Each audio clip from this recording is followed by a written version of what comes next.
Pessoal, bora lá para o segundo vídeo de hoje, com a terceira parte da aula de hoje, né? As duas primeiras partes estão aglutinadas num vídeo só, que são os vídeos de Antigo Regime e Primeira Revolução Industrial, que eu falei tudo no primeiro vídeo. E agora a gente vai para o terceiro momento dessa aula, nesse segundo vídeo, que é sobre Iluminismo, seus teóricos e o despotismo esclarecido. Beleza? Então, vamos começar. Primeiro de tudo, qual que é o contexto da Europa na época da teoria dos iluministas, né? Vocês têm que saber que esse século aí, século XVIII, século XIX, foram os séculos que surgiram essas teorias, é chamado de século das luzes, porque foi um século muito rico no âmbito da filosofia, da sociologia, dos pensadores mesmo. Surgiu muitas teorias de Estado, muitas teorias de política, muitas teorias econômicas, por isso ele é chamado de século das luzes.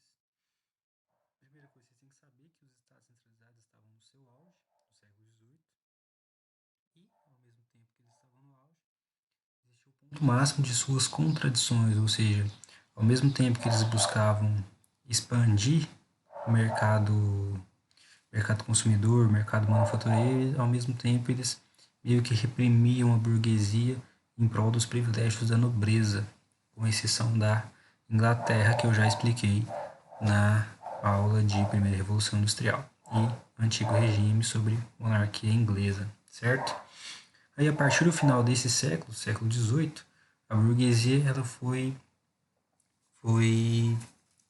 se equipando com teorias que serviam para questionar o poder dos reis, ou seja, que até então estava em vigência as teorias do direito divino, que o poder dos reis eram dados por Deus, que ninguém podia ir contra os reis, porque ir contra os reis era ir contra Deus, e assim vai. E a partir de então a burguesia começou a buscar teorias e a fomentar o surgimento de teorias que visavam questionar o poder desses reis, né? Aí o iluminismo é o nome que se dá a essa ideologia, né, que foi desenvolvida e incorporada pela burguesia.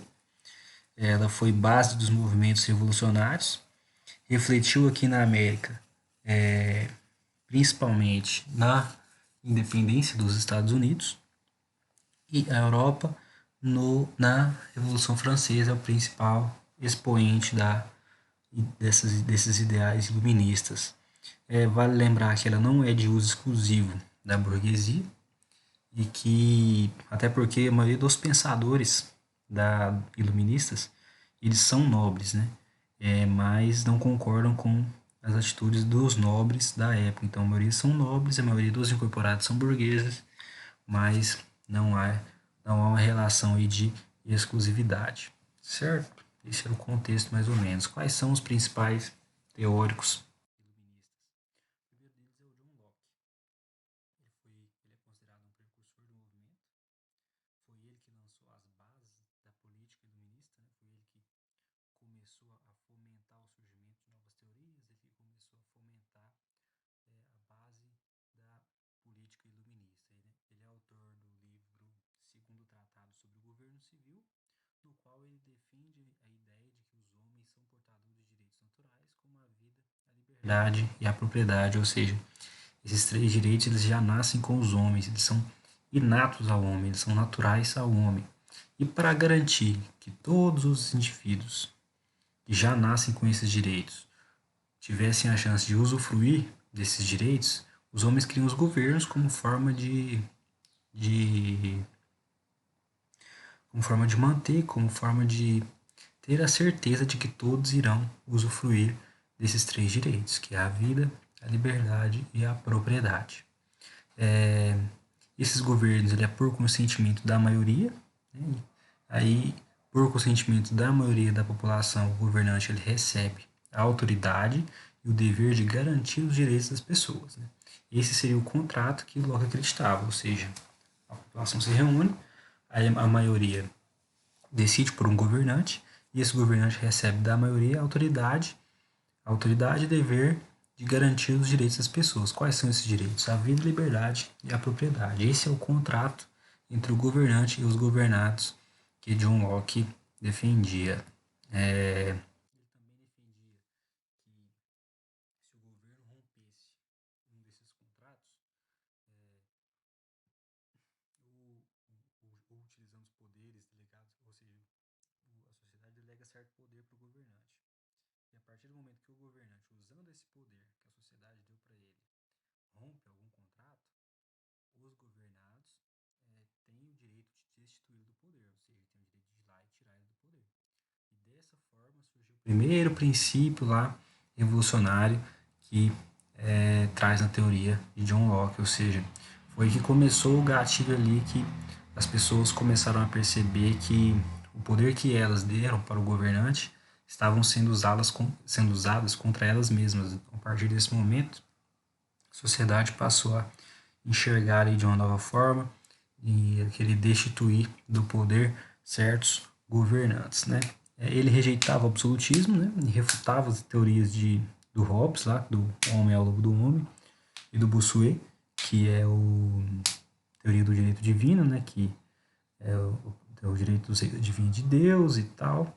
Então, o pensamento de Locke era mais ou menos isso. A imagem aí é ele, que se envolveu com a Revolução Gloriosa lá na Inglaterra, sendo os principais ideólogos do liberalismo. Beleza, pessoal? Esse foi o pensamento aí de John Locke. O segundo pensamento deles, um dos mais brilhantes, né, do iluminismo, é o Voltaire. Voltaire era francês, né? Ele criticava violentamente a igreja e o clero. Não quer dizer que ele não acreditava em Deus, ele acreditava em Deus, mas não na igreja. Então ele criticava violentamente a igreja e o clero, a igreja como instituição e o clero como as pessoas que faziam parte da instituição.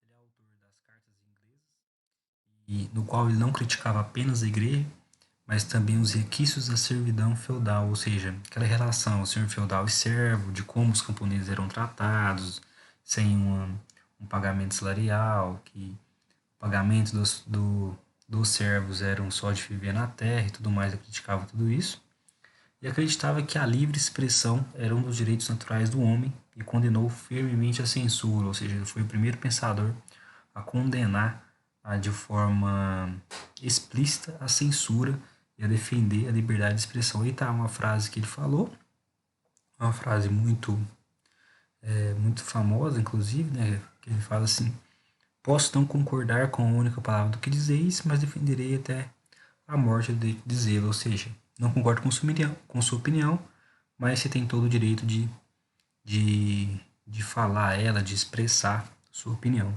Ele criticava a guerra, né, e rejeitava a ideia de revolução. Por que ele fazia isso? Porque ele acreditava que se um monarca propunha uma reforma, essa reforma ela era feita sob a orientação de algum filósofo, essa reforma poderia resultar num governo progressista e esclarecido. Foi a partir daí, a partir dessa vertente do pensamento do Voltaire, que surgiu aquela ideia de despotismo esclarecido. E o que era despotismo esclarecido? Olha aí. Ele surgiu no final do século XVIII, no qual diversos reis absolutistas estavam sendo assessorados por seus ministros esclarecidos que realizaram reformas de primeiro-ministro. O que está dizendo aí? Que diversos reis, tidos como absolutistas, começaram a fazer reformas em seus governos sob a orientação dos filósofos para serem chamados de esclarecidas. Qual que era o objetivo dessas reformas? Elas visavam atenuar as tensões entre o monarca e a burguesia, igual eu falei. A burguesia incorporou quase que 100% das ideias iluministas. E quando você pega aí um governo absolutista, mas que adota medidas iluministas, isso aí meio que vai dar uma atenuada nas tensões entre a burguesia e o poder real. Quais foram as principais consequências dessas reformas aí? Ó? Modernização e aumento da eficiência administrativa dos reinos e do incentivo à educação pública, com a criação de escolas e apoio às academias literárias e científicas. Os reis tentavam garantir uma sobrevida ao Estado absolutista, ou seja, é o que eu falei. A galera começou a a perceber as ideias iluministas e começou a colocar isso em prática e questionar o poder do rei. Para o rei tentar se manter no poder, ele pegou alguns filósofos, colocaram esses filósofos como assessores para coordenar algumas reformas governamentais, para parecer que o governo dele estava meio que progredindo para um movimento esclarecido iluminista. Então, para tentar aí garantir uma sobrevida e atenuar as tensões entre as classes sociais. Quando eu falo classes sociais, vocês têm que entender que é burguesia e camponesa e campesinato contra o, o Estado absolutista. Beleza? Qual que era a contradição fundamental dos déspotas esclarecidos? Se por um lado eles estavam dispostos a realizar reformas, por outros não iriam tolerar limitações ou perda de poderes, ou seja, o que o iluminismo pregava? Descentralização do poder. Essencialmente, descentralização do poder. A gente não falou ainda, mas o Rousseau, que é o próximo pensador que a gente vai falar, prega lá descentralização do poder, divisão dos três poderes e tudo mais. Agora a gente fala nele. Aí, ao mesmo tempo que eles realizavam reformas de cunho iluministas, também não aceitavam limitações ou perda de poder. Aí o que aconteceu? Qual foi a consequência dessa contradição? A burguesia local ela recebeu muito bem as reformas, mas, né, que foram reformas prioritariamente de cunho social e econômico, e reforma política mesmo quase não teve, né, porque era um Estado absolutismo, eles não aceitavam perder poder, e acabou exigindo mudanças políticas que, ao ver dos monarcas, se faziam inaceitáveis, porque eles queriam continuar com o poder centralizado. Aí isso voltou a uma tensão que já existia entre a burguesia e o governo.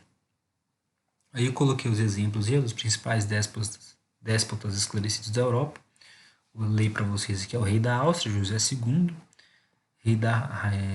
rainha da Rússia, Catarina II, o rei da Prússia, Frederico II, rei de Portugal, Dom José II, com seu ministro Marquês de Pombal. Isso teve reflexo direto aqui no Brasil, vocês vão ver na aula de Brasil sobre isso aí. O rei da Espanha, Carlos III, com seu ministro, Conde de Aranda, que vocês vão ver aí, com certeza deve ter, como eu olhei no cronograma, que já tiveram aula de América Espanhola, então provavelmente vocês já tiveram os reflexos desse despotismo esclarecido espanhol na América Espanhola, e em Portugal vocês vão ter na aula de Brasil. Não sei quando vai ser, mas deve estar chegando por aí, beleza? É o que eu falei, ó, que as reformas dos déspotas eles enfatizaram o aspecto econômico da coisa, deixando de lado o aspecto político. Elas procuravam acomodar interesses da nobreza e da burguesia, né? E também incluir estímulo à cultura, arte e filosofia, ou seja, ficaram de cunho econômico e social, sendo o político deixado de lado.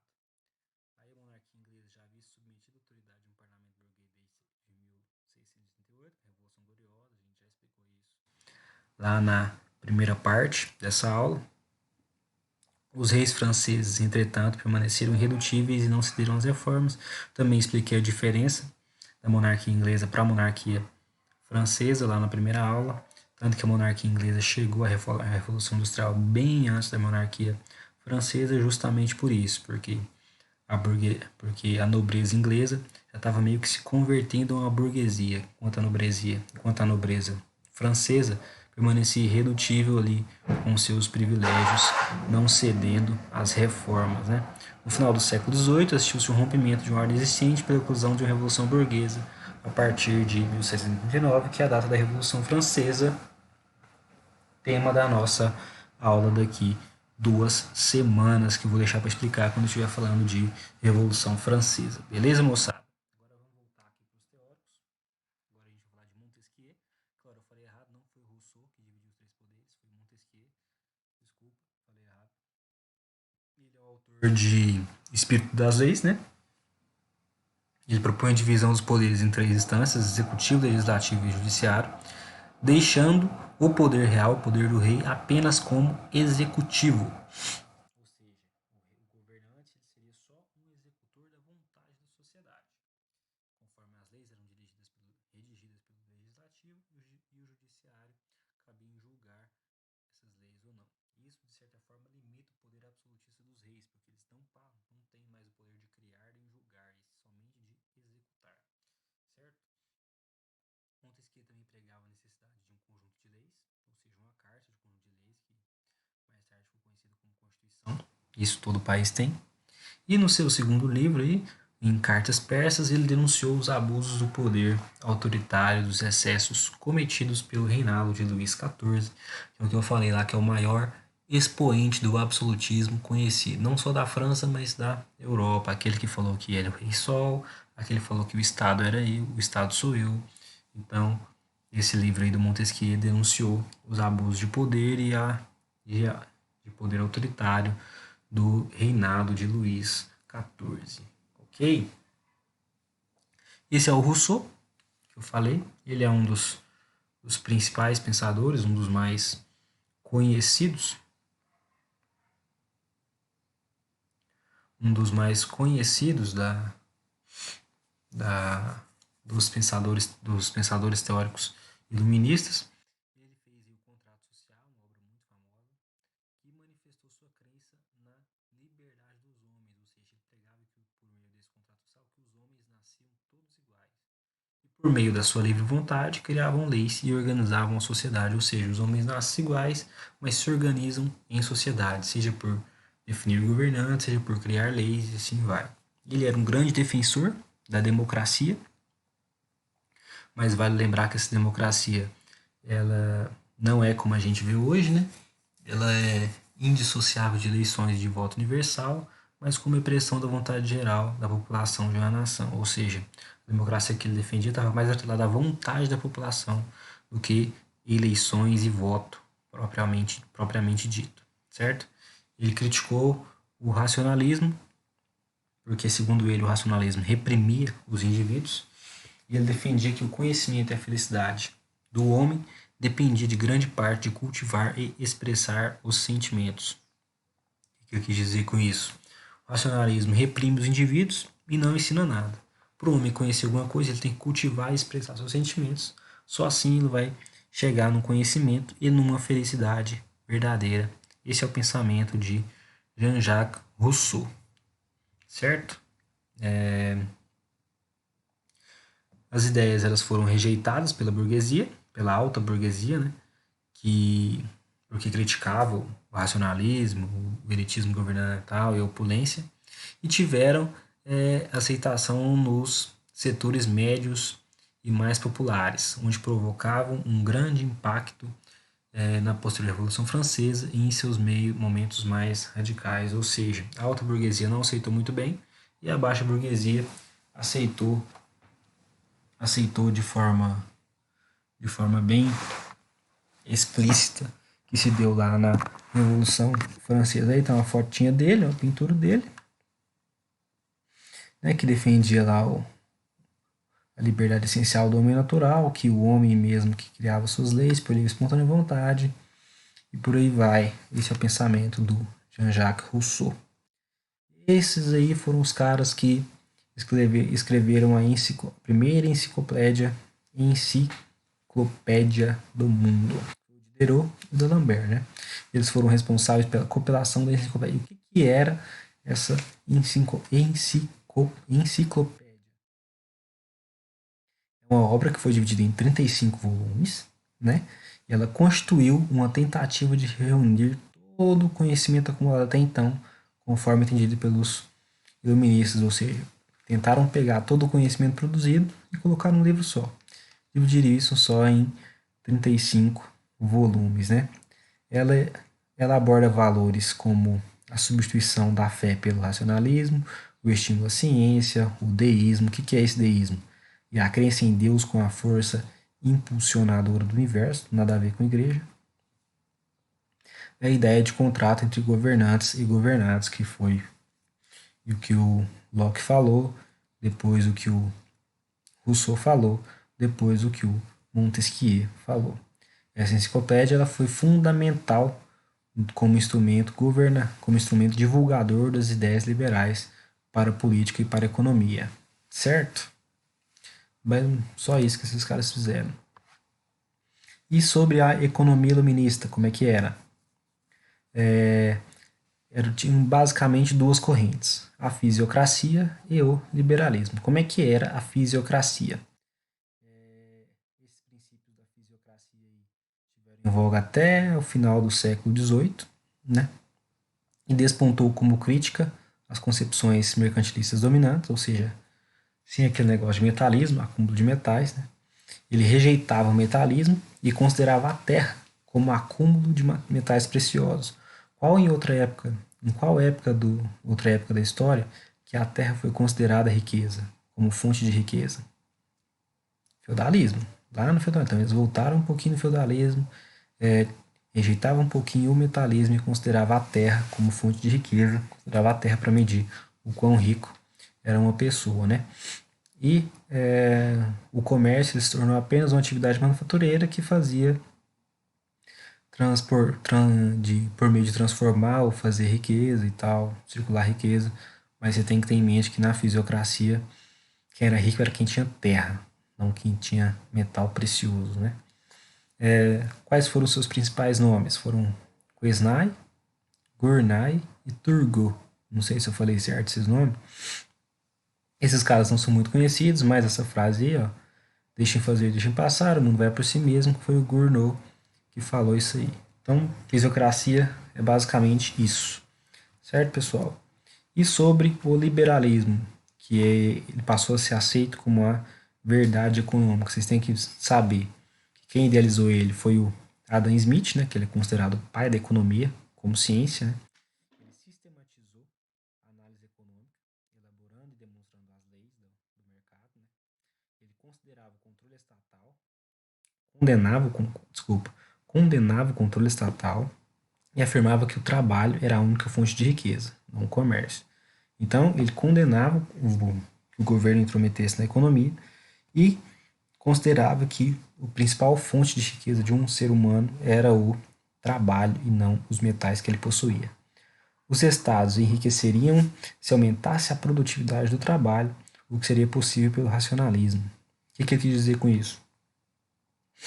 O Estado não interfere na economia, mas dá oportunidade de emprego para a sociedade. Quanto mais emprego tiver, mais gente vai estar vendendo a sua força de trabalho.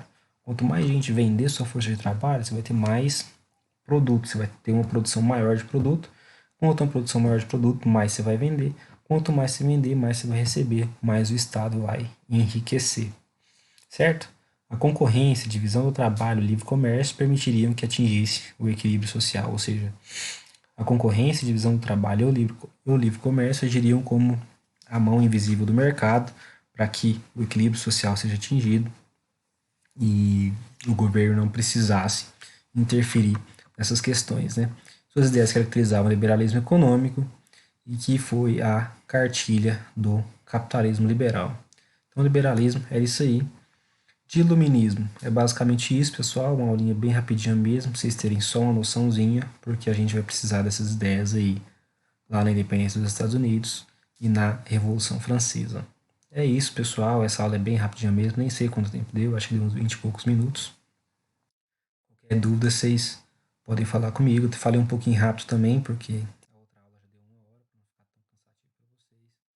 Qualquer dúvida, vocês mandam lá no grupo de monitoria de história. A lista dessa parte da aula provavelmente vai chegar só amanhã, tá? As listas de exercícios da outra aula, da parte 1 e da parte 2 que estão no outro vídeo, vão chegar hoje ainda para vocês. E essa dessa aula provavelmente chega amanhã, no mais tardar no sábado. Beleza? É isso. Beijo para vocês e até semana que vem.